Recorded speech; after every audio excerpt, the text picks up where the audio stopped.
व्यवहार में दैन्य को स्वीकार करके रहना, जीवन में कृपणता न आने देना, शोकादि के वशूभूत न होना।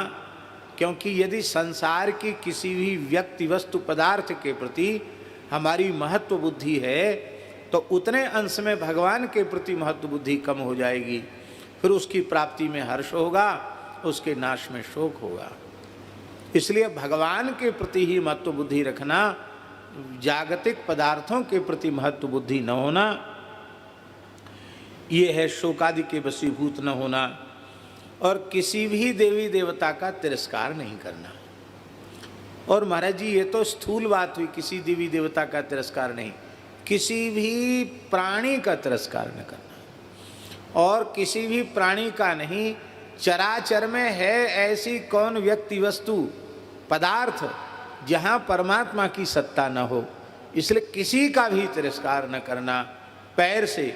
इसलिए महाराज जी सदाचार के निरूपण में आसन आदि को पैर से खींचना या अपने शरीर के वस्त्र को पैर से खींचना, ये असदाचार कहा जाता है, ये सदाचार नहीं है। क्योंकि उस वस्त्र के प्रति भी आदर का भाव है, अनादर और तिरस्कार का भाव किसी के प्रति नहीं। जतिपुरा की घटना है महाराज जी।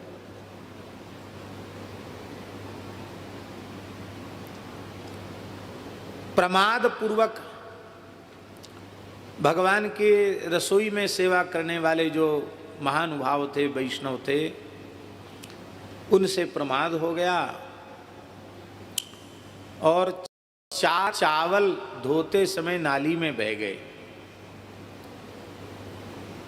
और ठाकुर जी श्रीनाथ जी को भोग तो लग गया। और वो 4 चावल शुक्ल वस्त्र धारण करके मूर्तिमंत होकर श्री वल्लभाचार्य जी के सामने उपस्थित हुए।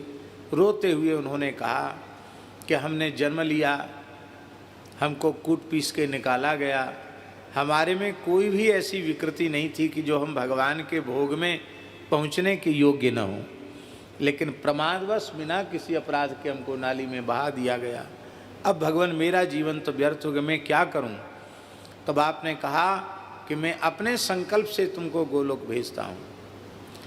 और इसके बाद जब भोग उसर के आया तो आपने प्रसाद को साष्टांग प्रणाम कर लिया, कुछ ग्रहण नहीं किया। आज का जमाना होता तो बोले गुरुजी की तबीयत ठीक नहीं है, नरम है, कोई बात नहीं, उपवास करने दो, हम लोग तो भूखे थोड़ी मरेंगे। पर वो जमाना ऐसा था, आचार्य चरण ने कुछ नहीं ग्रहण किया तो मंदिर के जितने मुखिया, सेवक, संकीर्तनिया, किसी ने कुछ भी ग्रहण नहीं किया। हाहाकार मच गया, आचार्य चरण कुछ बोल भी नहीं रहे हैं। आखिर सायंकाल हो गया महाराज जी, सब सेवक इकट्ठे हुए, आप रुष्ट हैं। इतना सुनते उनके नेत्रों में आंसू भर आए और कहा भगवान की सेवा में अप्रमाद हमको सहन नहीं होता है। आज आपने बिना किसी अपराध के 4 चावल बहा दिए, कल पता नहीं भगवान की सामग्री में क्या क्या नष्ट भ्रष्ट कर दोगे। तो एक दिन और अपराध तुमसे हुआ था, भगवान की साग में एक तिनका आ गया था, इसका मतलब तुमने ठीक से अमनिया नहीं किया, उसे तो मैंने जैसे तैसे सहन कर लिया। अब फिर तुमने अपराध पर अपराध किया है, तो अब मैं नहीं रहूँगा, अब मैं संन्यास ग्रहण कर लूँगा।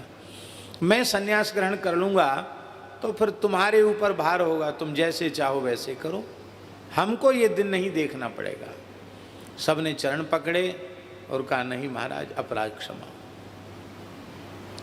कहने का आशय यह है कि एक एक कण का आदर। हमारे पूज्य गुरुदेव भक्तमाली जी कहते थे, कण, क्षण और मन, इन तीनों को जो संभाल लेता है उसी का नाम साधु है। एक एक कण, एक एक क्षण और अपने मन को जिस दिशा में उसे जाना चाहिए, लगना चाहिए, उसी दिशा में लगाना, दूसरी दिशा में न लगाना, किसी प्राणी को कष्ट न देना, सेवापराध से बचकर सेवा करना, नामापराध से बचकर नाम जप करना, भक्त और भगवान की गुरु की निंदा सहन नहीं करना, भगवत चिन्हों को, वैष्णव चिन्हों को धारण करना, भगवान नामाक्षरों को धारण करना, भगवान निर्माल्य को धारण करना। इसलिए महाराज जी हमारे यहाँ अमनिया माला स्वीकार कोई नहीं करते थे, पुराने संत भगवान की श्रीअंग की प्रसादी को ही स्वीकार कर लेते।